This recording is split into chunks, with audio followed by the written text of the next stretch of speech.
आज का हमारा टॉपिक होगा कि किस प्रकार से सिलिसिया के वर्कर्स यानी कि आप वीवर भी कह सकते हैं, मिलने उनका काम है ना, कपड़ों को बनाने उनाने का होता था, कपड़ों को गूंथने का होता था। तो वो लोग किस प्रकार से अपने कॉन्ट्रैक्टर के खिलाफ आंदोलन कर रहे थे, रिवॉल्ट कर रहे थे, इसी के बारे में आज हम लोग पढ़ने जा रहे हैं। ठीक है, चले जानते हैं क्या था, कैसे हो रहा था। सिलिसिया के वीवर्स किस प्रकार से रिवॉल्ट यानी कि वो किस प्रकार से आंदोलन कर रहे थे अपने कॉन्ट्रैक्टर के खिलाफ, जानते हैं इसके बारे में। देखिए, in 1845, weavers in Cilicia had led a revolt against contractors who supplied them raw material and gave them orders for finished textiles, but drastically reduced their payments. यानी कि सिलिसिया के अलग अलग मतलब कि अलग अलग जगहों पर सिलिसिया के बहुत सारे लोग ऐसे रहते थे जो कि कपड़ा बुनाई का काम करते थे, है ना, कपड़े को बनाने का काम करते थे।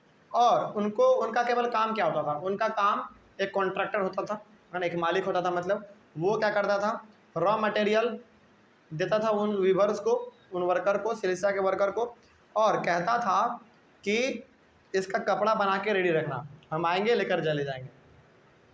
मतलब कि आप यहाँ पे ये समझिए कि सिलिसिया में कॉन्ट्रैक्टर्स गाँव में जाते थे और वहाँ के वर्कर को कहते थे कि भाई ये लो सामान, और इसका हम जैसा कह रहे हैं वैसा कपड़ा बना के हमको दे देना, और बदले में हम आपको पैसा देंगे।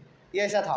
तो वो ऐसा करते रहता था, लेकिन एक दिन अचानक क्या किया उन्होंने, उन सभी के पेमेंट को कम कर दिया, है ना, कॉन्ट्रैक्टर ने पेमेंट को कम कर दिया। अब जब पेमेंट कम किया तो क्या हुआ, देखिए, in these villages with 18,000 inhabitants, उस गांव में, सिलिसिया के उस गांव में जिसका हम लोग बात कर रहे हैं, उस गांव में 18,000 लोग रहते थे। सोचो 18,000। Cotton weaving is the most wide spread occupation. उनका कॉटन से जुड़ा तुड़ा जो काम था, जुड़ा उला मतलब कॉटन का अलग अलग चीज़ें बनाना, है ना, कपड़ा हो गया, झोला हो गया, बैग हो गया, इन सब चीज़ों को बनाना उनका मेन काम हुआ करता था। ठीक है, आगे। ऑन 4 जून एट 2 PM, ये कब का बात हो रहा है, 4 जून 4 जून 1845 का बात हो रहा है ना, 2 बजे दोपहर का बात हो रहा है, PM लिखा गया यहाँ पे, 2000 दोपहर का बात हो रहा है, 2 बजे दोपहर का। Large crowd of weavers emerge from their homes and marched in Paris up to the mansion of their contractor demanding the high wages. तो 4 जून 1845 को दोपहर के 2 बजे सिलिसिया के जितने भी वीवर्स थे, है ना, जिनका कि इन्होंने पेमेंट कम किया था, वो सभी अपने घर से बाहर निकले और उनके महल की तरफ आगे बढ़ने लगे, है ना। और बढ़ने के साथ ही साथ वो क्या डिमांड कर रहे थे कि हमारे जो वेज को यानी कि हमारा जो मजदूरी है उनको जो आपने कम किया है उसको आगे बढ़ाइए, ऊपर उठाइए थोड़ा सा आगे। A group of them forced their way into the house, smashed its elegant window panes, furniture, porcelain, another groups broke into the storehouse and plundered it of supplies of cloth। मतलब क्या हुआ, लोग वहाँ पे गए थे आंदोलन करने के लिए, अपने डिमांड को मनवाने के लिए, लेकिन ये लोग थोड़ा सा आक्रामक हो गए। तो इन्होंने क्या किया, अ group of them first there way into the house. तो वो लोग क्या किए, कुछ ऐसे ग्रुप लोगों का जो है उसके घर में ज़बरदस्ती घुस गए, है ना।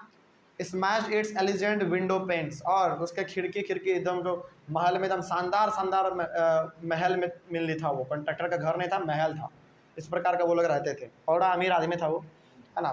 तो उसके शानदार शानदार विंडो के खिड़की को, है ना, शीशा को उसको तोड़ दिया गया, फर्नीचर को बर्बाद कर दिया गया, प्रोक्लेन जो मिट्टी के बर्तन उर्तन बने हुए थे हल्का फल्का, उन सभी को तोड़ दिया गया। Another group Brock into the store house, और कुछ ग्रुप जो उसके स्टोर हाउस में घुस गया, और and plundered it of supplies of cloth, और जितना भी क्लॉथ था वहाँ पे रखा हुआ जो कि उसको सप्लाई करने वाला था बाद में कॉन्ट्रैक्टर, उन सभी को लूट लिया गया। समझे आगे, यानी कि पूरी तरीके से ये लोग जो है ना आक्रामक हो गए थे। The contractor fled with his family to a neighbouring village which however refuse to shelter such a person. तो ये जो कॉन्ट्रैक्टर था, डर के मारे इन्होंने क्या किया, अपने घर को ही छोड़ के ये भाग गए पीछे वाले दरवाजे से, है ना। बोला कि जिसके हाथ में हम आए तो पता नहीं मेरा क्या हाल करेगा, तो अच्छा है कि यहाँ से भाग चलो। तो ये लोग भागे के कहाँ चले गए, बगल वाले गांव में चले गए। बगल वाले गांव में गया ना, तो बगल वाला गांव भी उसको रखने से मना कर दिया, नहीं रखेंगे हम तुम्हारे जैसे लोगों को, है ना, मना कर दिया, एकदम साफ मना कर दिया। He return 24 hours later having the army, अब ये 24 घंटे के बाद लौटता है अपने घर आर्मी के साथ। सोचो, थोड़ा सा पावरफुल आदमी हुआ करता था कॉन्ट्रैक्टर, तो आर्मी का सपोर्ट उसको मिल गया होगा आसानी से, है ना। In the exchange that followed 11 weavers were shot. और जब ये 24 घंटे के बाद आया तो वीवर्स ने क्या किया, इनके ऊपर आंदोलन करना शुरू कर दिया, इसको पकड़ना चाहा, इनको मारना चाहा। अब चूंकि आर्मी वाला आया है भाई, तो आर्मी का काम क्या है, कॉन्ट्रैक्टर को बचाना, है ना। तो ये लोग उसके ऊपर हमला कर रहे थे। हमला मतलब इस प्रकार से कि उनको पकड़ना चाह रहे थे। जैसे कभी मीडिया देखें, सेलिब्रिटी आता तो उसका बॉडी गार्ड क्या करता है, मीडिया को साइड करता है। यदि साइड ना करे तो हर एक मीडिया वाला उसको घेर लेगा, सवाल जवाब करेगा। उसी प्रकार यहाँ भी हो रहा था, तो आर्मी वाला साइड कर रहा था, साइड नहीं हो रहा था लोग। तो इस बीच में 11 वीवर्स को गोली से भून दिया गया। समझ गए बात को। तो यहाँ से आपने समझ लिया कि सिलिसिया के जो वीवर थे वो किस प्रकार से अपने कॉन्ट्रैक्टर के खिलाफ रिवॉल्ट कर रहे थे, है ना। तो यहाँ पे जो है ना, उनको मतलब कि थोड़ा सा अपने बात को मनवाने के लिए आर्मी वाले लोगों ने इनको 11 इसके लोगों को मार दिया। चलिए यहाँ तक कोई डाउट। चलिए आगे पढ़ेंगे हम लोग the revolution of the liberals, इसके बारे में हम लोग अपने अगले वाले क्लास में डिस्कस करते हैं। Thank you very much and have a nice day.